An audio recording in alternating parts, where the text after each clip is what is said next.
আসসালামু আলাইকুম, সবাই কেমন আছেন? আলহামদুলিল্লাহ আমি ভালো আছি। সবাইকে শুভ সকাল।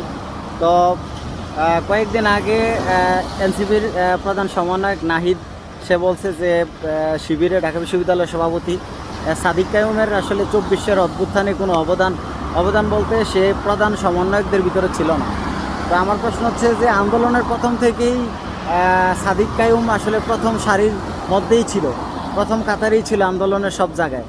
তো তাকে তারা আসলে বাদ দিয়ে আসলে তারা বিভিন্ন বিষয়ে আলোচনা করে যে নাহিদ বলতেছে যে সাদিক কায়ুমরা প্রধান সমন্বয়কদের প্রথম কাতারে ছিল না, অথচ প্রত্যেক দিন আন্দোলনে কিন্তু সাদিক কায়ুম ছিল এবং জামাত শিবিরের আসলে অবদান একেবারে অতুলনীয়। বিএনপিরও অবদান আছে, সবারই অবদান আছে।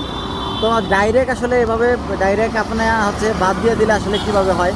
এটা কখনো হয় না। আপনাদেরকে আমরা সম্মান করি, এনসিপির সব নেতাদেরকে। রাজনীতি করবেন, গঠনমূলক সমালোচনা করেন, সমস্যা নাই, কিন্তু আপনি একটা দল আরেক দলকে আসলে হেয় প্রতিপন্ন করবেন এবং সমালোচনা একেবারে মিথ্যা সমালোচনা করবেন, এটা তো কখনো উচিত না।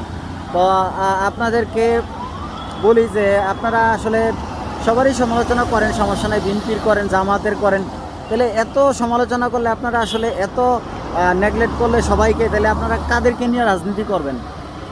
আপনার রাজনীতি করতে হলে তো অন্য রাজনৈতিক দলদেরকে সম্মান দিয়ে কথা বলতে হবে। তবে আমি চাই বাংলাদেশের রাজনৈতিক সৌন্দর্য বাড়ুক, একজন রাজনৈতিক দল আরেকজন রাজনৈতিক দলকে সম্মান দিয়ে কথা বলবে। এটাই বাংলাদেশের নতুন বাংলাদেশ বিনির্মাণে এটাই আমরা চাই। তো সবাই ভালো থাকুন। আসসালামু আলাইকুম।